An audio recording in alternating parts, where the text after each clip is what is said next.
Hey, what's up, guys? It's Foster from Inglês no Cru. Just real quick before we get started, we want to give a big thanks and a big shout out to Cambly. It is not Cambly, as Alexia says sometimes, but Cambly. Cambly. With Cambly, you can literally, quite literally, just get on your phone, choose a teacher, choose any topic you want, and have on-demand English classes. You can do classes from 15 minutes. They have super flexible plans. They give awesome deals. For example, you can do your first class free with Inglês no Cru. Just go to cambly.com or download the Cambly app on your iPhone or your Android, whatever device you're using. And when you sign up, use the code Inglês no Cru. You don't have to enter any credit card information or anything. We're giving you free English classes with professional teachers. And we see who's signing up and who's not signing up. So sign up. It's awesome. All of my students complain, hey, I don't have anybody to talk to. Yes, you do. You have thousands and thousands of teachers to talk to on Cambly. Do it. Cambly.com. Use the code Inglês no Cru. Okay, on with the show. Oi, fala aí, pessoal. Bom dia. Você está escutando o Inglês no Rádio. I am your host, Foster Hodge. This is your daily dose of English.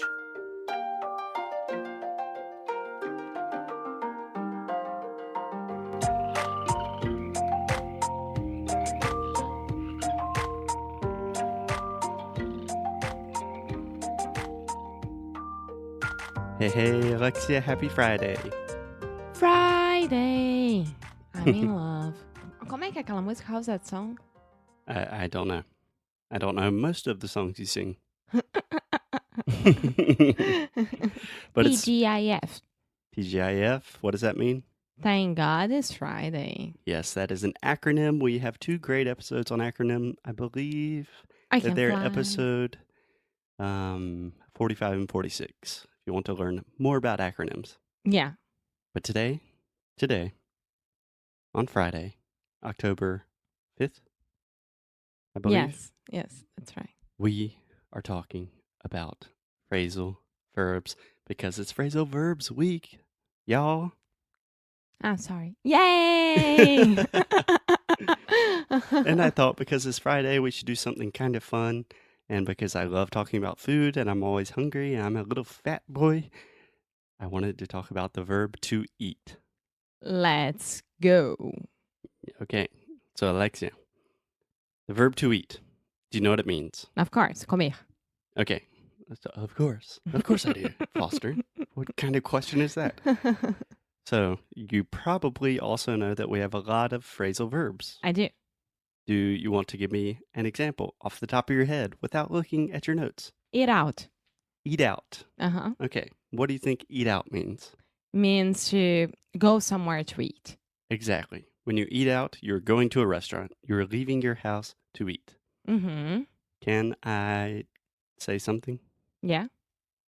So Alexia a lot of times says, should we eat outside? Which, for example, if we are in a restaurant and they have a place to sit inside and a place to sit outside, you could say, Alexia's saying, I don't make this mistake. I don't. Can I make a... Do you want to go out to eat? That's what I always say. I don't ever say, let's go eat outside. Alexia? You have to start recording me because I am making my point here. I don't have to record. Do you want me to record you 24/7? No, please. Okay. So, just a small thing. This happens a lot that the student wants to correct the professor. But no, I don't say I hear that all the time in my classes. They say, I didn't say that. And I want to say, okay. If you want to pay me and say you didn't say that, that's cool. We can argue about if you said it or not. But the truth is, you said it. So, Okay, let's continue. So eat outside would be like to eat on a patio at a restaurant, right? Right. But to eat out is just to go to a restaurant. Cool. So you could say, hey, Foster, do you want to eat out tonight? Mm-hmm. And I would say, no, let's stay in. Yeah. But probably I would say, yeah, let's eat out. Cheeseburgers. Woo. A brunch. Yeah. Okay, cool. So eat out is probably the easiest one. There is a less common use of eat out, which more or less means like da bronca. Yeah, I never heard this one. Yeah, so you can say if someone eats you out or chews you out, that's like when a teacher is really yelling at a student or something. It's like, I was at school and the director of the school chewed me out. That means she yelled at me a lot. She was very mad at me. But honestly, everyone, I would be careful with this because to eat out someone also has a very sexual connotation. I don't think we need to explain what it is. Yeah, I don't think that people should use like this. It's good to have all of the Of information course, available it's if you are important. in a context where you want to use the more sexual connotation. Just give it a quick Google. That is not our place. Okay, Okay, next so one. eat out in general is just to go out to a restaurant. What about to eat up? To eat everything. Yeah, normally, yeah. Do you have an example? No. So this is something that I hear my dad say all the time is eat up. Or when we were little kids, he always said, eat up, boys, which is means like, it's time to eat a lot. We're going to eat everything. Eat up. Yeah. That's funny. Yeah. So that's just a good thing to say if you're at a table with a lot of people. Like, let's eat up. Everyone eat up. Can I say like, I want to eat up everything? You could say I ate up everything. Okay. Yeah. Yeah, that makes sense for sure. We also have a less common example of eat up when you're referring in general to money and finances. So if something is eating up your finances, that means it's consuming. It makes sense in Portuguese as well. Tipo, sei lá, as cervejas estão comendo todo o meu salário. We don't say that very often, but it makes sense as well. Yeah. Yeah. I mean, you can think about it in a business context where a lot of people would say, I don't know, our marketing budget is eating up a lot of our finances. That's pretty common. You could use another word or phrasal verb, but it's good to know, especially if you're studying business. Yeah. Okay, the next one, Alexia. Eat away. This one I don't know. Yeah, so I could be mistaken, but I think sometimes in Britain, Australia, other English speaking places apart from America, they might say eat away in the same way that we say eat out, like to eat at a restaurant. Mm-hmm. But the one I am more interested in is the phrasal verb to eat away at. Do you know what that means? No. So if something is eating away at you, that means it is really giving you a lot of problems. It's making you feel really guilty.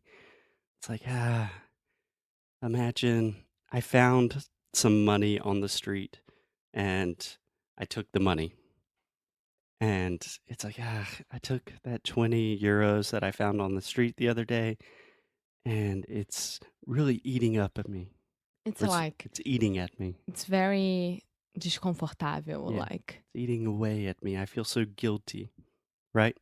Right. So for an example, it normally has to do with guilt. Okay.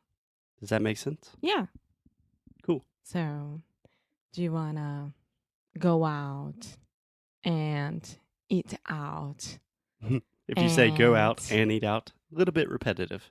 So you could and say, eat up and I don't know what else.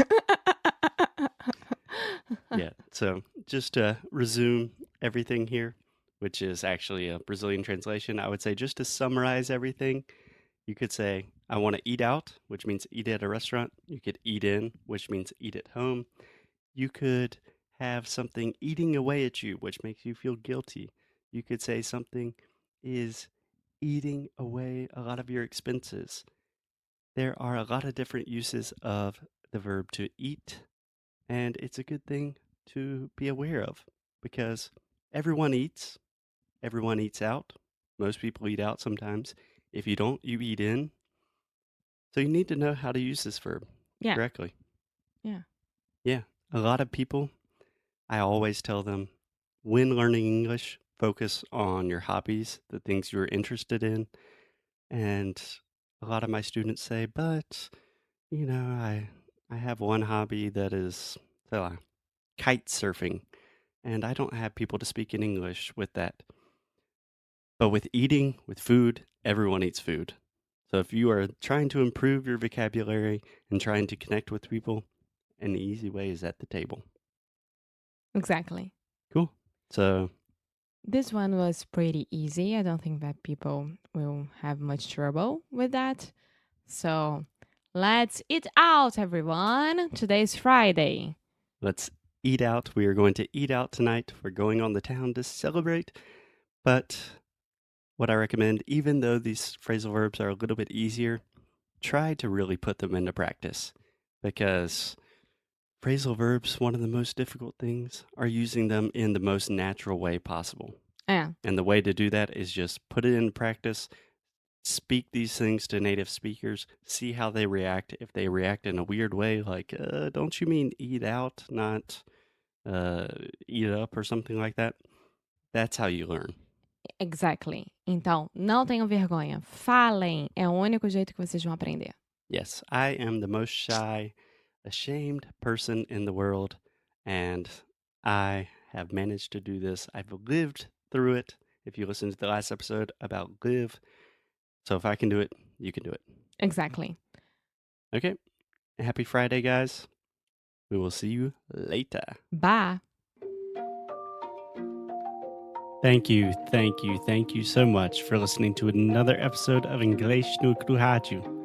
If you like what we do, if you want to support the show, please check out inglesnoicru.com.